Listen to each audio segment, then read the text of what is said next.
В самом сердце необъятного Тихого океана, где воды скрывают бесчисленные тайны, произошло невероятное открытие. Группа исследователей, занимающаяся изучением морского дна с использованием современных технологий, наткнулась на загадочный объект. На глубине более 380 футов, погруженный в темноту и тайну, покоился затонувший корабль времен Второй мировой войны. Он удивительно хорошо сохранился, что еще больше усугубило загадочность находки. Корабль не имел никаких видимых опознавательных знаков или названий. Вода и время словно не оставили на нем своих следов, что было невероятным для судна такого возраста. Исследователи были поражены. Этот корабль словно призрак из прошлого, который сохранил свою изначальную форму, но потерял лицо. Все от мачт до палуб оставалось относительно нетронутым. Ни обрастаний, ни повреждений от коррозии, что было крайне необычно. Этот великолепный призрак из глубин выглядел, как будто его покинули недавно, но при этом вокруг него не было обнаружено никаких свидетельств о его экипаже или грузе. Ни одного документа, ни одной надписи, ни одного намека на то, откуда он мог быть и к чему предназначался. Исследователи были озадачены, как корабль мог быть так хорошо сохранен, но при этом быть полностью лишен идентификационных признаков. Вопросы множились, как этот корабль оказался на такой глубине, не оставив за собой никаких следов на поверхности и в архивных записях. Туман загадки сгустился еще больше, когда выяснилось, что в военных архивах не было ни одной записи о таком судне. Любопытство и жажда разгадать эту историческую головоломку привели к началу уникального расследования, способного пролить свет на забытые страницы истории. Исследователи погрузились в изучение военных маршрутов Второй мировой войны, надеясь, что исторические карты и документы помогут определить, откуда могло отплыть это судно и куда направлялось.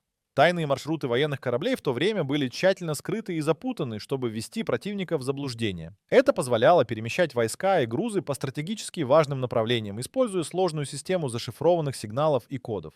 Но найти ниточки, ведущие к ответам, было нелегко. Военные шпионы и стратеги часто использовали ложные маршруты и реализационные методы, чтобы скрыть истинное назначение путешествий судов. Затонувший корабль мог быть частью секретной операции, попав на которые его путь становился призрачным. Возможность, что корабль следовал одним из таких маршрутов, открывала новые горизонты для исследователей. Они разбили возможные пути на отдельные участки и начали сличать их с известными, но забытыми данными архивов. Однако все оказалось не так просто. Изучение старых карт, которые иссохли от времени и хранили потрепанные свидетельства о военной логистике, выявило неожиданные разрывы и недостающие фрагменты. Возможно, именно на этих пустых участках корабли-призраки могли скользить незамеченными. Интересно, что некоторые карты содержали едва заметные отметки, символы, значение которых осталось в тени истории. Это наводило на мысли о том, что маршруты могли быть изменены прямо на ходу, возможно, из-за угрозы быть перехваченными. Но если бы это судно действительно следовало по тайному маршруту, оно должно было иметь специальное оборудование или грузы, которых не было обнаружено. Это парадоксальное отсутствие улик лишь усиливало таинственность. Тайные маршруты Второй мировой войны, подобно хитроумным лабиринтам, могли скрывать правду о миссии этого корабля. И здесь важно было обнаружить не просто путь, но и цель, ради которой экипаж отправился в плавание, не оставив практически никаких свидетельств своего существования. В поисках ответов на загадку затерянного корабля исследователи обратились к архивам и записям Второй мировой войны, надеясь обнаружить хотя бы малейшие указания на его происхождение или миссию. Однако все их поиски в обширных хранилищах оказались безрезультатными. Ни у одного из известных архивов не нашлось данных, связанных с этим таинственным судном. Это было крайне необычно. Документы военного времени, как правило, тщательно хранились, даже если сами события порой окутаны тайной. Некоторые исследователи предположили, что документы могли быть намеренно уничтожены или засекречены, возможно, из-за особой важности миссии корабля. Это было распространенной практикой в те времена. Информация уничтожалась, чтобы избежать возможного попадания в руки противников. Тактика искусного сокрытия информации была жизненно важна для военной логистики того периода, и она сыграла свою роль и здесь. Но были и другие, более таинственные возможности. На дне судна в одном из отсеков исследователи обнаружили следы того, что когда-то было хранилищем документов. Однако внутри не осталось ничего, кроме обломков, которые не давали никаких намеков на их прошлое содержание. Это только подливало масло в огонь, куда исчезли документы и их следы. Если они были намеренно уничтожены, то кем и когда это было сделано? Отсутствие документов и следов экипажа породило массу спекуляций. Весь комплекс данных напоминал пазл, в котором не хватает ключевых фрагментов. Тайна затерянного корабля становилась все более запутанной. Исследователи не сдавались, надеясь, что можно будет восстановить правду из оставшихся на борту зацепок. Когда все кажется потерянным, именно тогда находки из прошлого могут раскрыть новую главу. Все усилия, направленные на выявление экипажа затонувшего корабля, натолкнулись на загадочное отсутствие информации. Внутри судна не нашли ни одной улики, связанной с личностями людей, которые могли находиться на борту. Это усиливало тайну. Как мог целый экипаж исчезнуть бесследно? Внутренние помещения судна выглядели так, словно их мгновенно покинули, оставив брошенными личные вещи и оборудование. Ощущение, что команда покинула корабль в спешке, не покидало исследователей. Углубляясь в поиски, исследователи обнаружили, что многие детали корабля указывали на его принадлежность к тайным операциям. Например, радиопередатчики и шифровальные машины, необычайно сложные для своего времени, намекали на участие судна в засекреченных миссиях, но отсутствие персональных вещей, документов или дневников экипажа создавало ощущение, что люди на борту были лишь тенями, не оставивших за собой следов. Информация об их личностях могла бы пролить свет на события, предшествующие трагедии, но любые попытки восстановить списки членов экипажа столкнулись с непробиваемой стеной молчания архивов. Возможно, их имена были вычеркнуты из всех записей в рамках операции, скрытой даже от глаз собственного флота. Существование кораблей-призраков, внезапно исчезающих из истории без намека на их экипаж, было редким, но не невозможным случаем в условиях войны. Когда же все казалось потерянным, исследователи сделали неожиданное открытие. На одном из планшетов был обнаружен почти стертый инвентарный номер. Эта маленькая деталь могла стать ключом к раскрытию тайны экипажа. Безымянные призраки прошлого могли наконец обрести лица, но перед исследователями оставалась еще более глубокая загадка. Как и зачем они оказались здесь? Тайна, окружавшая корабль и его экипаж, еще долго останется в сердцах тех, кто стремился разгадать эту головоломку.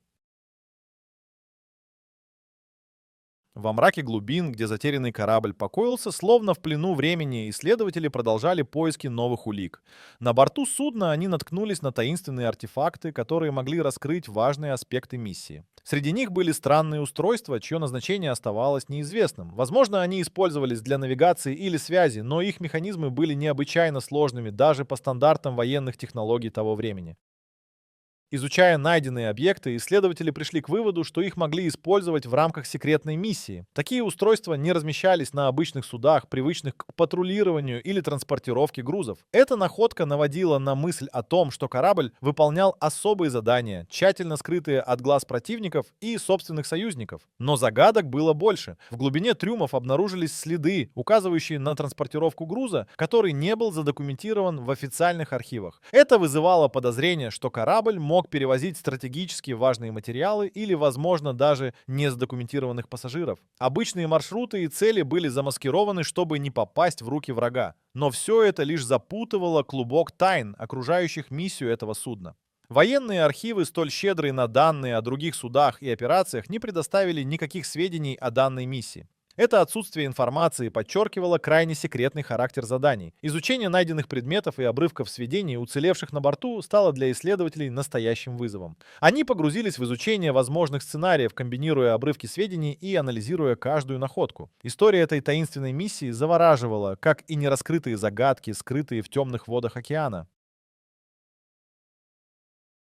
Когда исследователи начали тщательное изучение стен затонувшего корабля, они обнаружили неожиданную находку — серия странных символов, вырезанных на внутренних поверхностях. Эти загадочные знаки выглядели как криптограммы, возможно, использованные экипажем для передачи секретных сообщений. Непривычные символы были аккуратно вырезаны, будто оставлены для тех, кто знал, как их прочесть. Понимание этих шифров могло бы раскрыть истинную миссию судна и его экипажа. Исследователи с энтузиазмом взялись за расшифровку в надежде понять скрытый смысл символов. Многие из них были узнаваемы, но комбинации вызывали недоумение. Предварительный анализ показал, что это могли быть коды, использовавшиеся для передачи секретных донесений в период Второй мировой войны. Однако ни одна из известных систем шифрования того времени не подходила к этим символам. Это еще больше усложняло задачу разгадки. Пока шифры оставались загадкой, исследователи продолжали искать другие подсказки на борту. В одном из ящиков они нашли часть механизма, который, как выяснилось, был частью устройства для кодирования сообщений. Этот артефакт указывал на то, что на корабле могли применяться сложные методы шифрования, предназначенные для обеспечения максимальной секретности. Возможно, эти методы выходили за рамки традиционных способов передачи информации. Несмотря на упорные усилия, воссоздание точного значения символов так и не увенчалось успехом. Шифры, как призраки прошлого, ускользали от понимания, оставляя исследователей в недоумении. Но каждая находка, каждая деталь напоминала о том, насколько продуманы были меры по защите информации на борту. Вместе со стертыми страницами истории символы продолжали хранить свои тайны, пока исследователи прокладывали путь к разгадке настоящей миссии корабля. Пока исследователи разгадывали шифры, на поверхность всплыла еще одна интересная деталь — хитроумное искусство маскировки, использовавшееся различными странами во время Второй мировой войны. Некоторые государства создавали целые флотилии призраков, в которых корабли могли исчезать и появляться в неожиданных местах, сбивая с толку врага. Это искусство, известное как камуфляж, позволяло кораблям сливаться с фоном, делая их невидимыми для противников. Возможно, наш затонувший корабль тоже участвовал в такой операции. Его курс был продуман до мельчайших деталей, чтобы избежать обнаружения.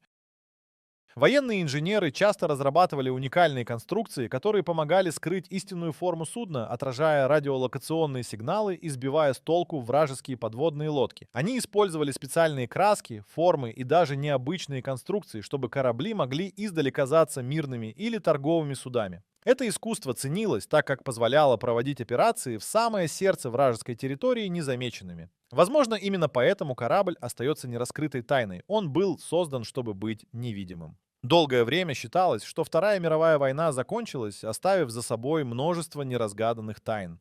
Однако исследования, демонстрирующие, насколько сложными были методы маскировки и ведения в заблуждение врага, показывают, что у некоторых кораблей была миссия, выходящая за пределы простого участия в боях. Они должны были выполнять задачи, о которых знали единицы. Возможно, в этом и кроется секрет нашего корабля-призрака. Он был частью операции, о которой не сохранилось сведений. Остается надежда, что однажды дело о нем будет раскрыто, и его роль в истории станет известной. Изучение прошлого судна-призрака из Второй мировой войны вскрывает завесу над тайнами, которые оно хранит. Корабль напомнил исследователям о бесчисленных историях удивительных операций, которые никогда не будут запечатлены в учебниках. Но его миссия, возможно, была одной из самых необычных, если не сказать засекреченных. Изучение конструктивных особенностей судна и его оборудования привело к пониманию, что корабль мог выполнять стратегическую роль, скрытую от глаз не только врагов, но и своих союзников. Маскировка, технологии и маршруты — все было сплетено в сложную сеть, которая могла бы вывести этот корабль даже в самое сердце вражеской территории. Когда исследователи погрузились в детали, стало понятно, что судно, возможно, служило связующим звеном в цепочке секретных операций. Такие миссии могли включать в себя разведку, транспортировку секретных агентов или даже диверсионные задания. Это объясняло бы, почему его документация и данные об экипаже были стерты из всех архивов, чтобы скрыть его истинное предназначение. На фоне тайн и загадок, окружающих судно, исследователи также обнаружили, что некие объекты, найденные на борту, могли принадлежать к специальному оборудованию, предназначенному для выполнения узкоспециализированных заданий. Эти находки укрепили гипотезу о том, что корабль работал в рамках сложных и опасных операций, которые требовали максимально скрытого подхода. Такой уровень секретности был характерен для наиболее рискованных миссий Второй мировой войны, когда информация была ценнее золота. Процесс восстановления всей картины прошлого этого судна продолжается. Связные звенья истории все еще в процессе соединения. Этот корабль-призрак остается символом тех времен, когда бои велись не только на фронтах, но и в тени, в глубинах морей, где даже спустя десятилетия истории остаются нераскрытыми. Возможно, однажды все детали этой миссии всплывут на поверхность, и мы сможем по-настоящему оценить вклад этого судна в ход истории.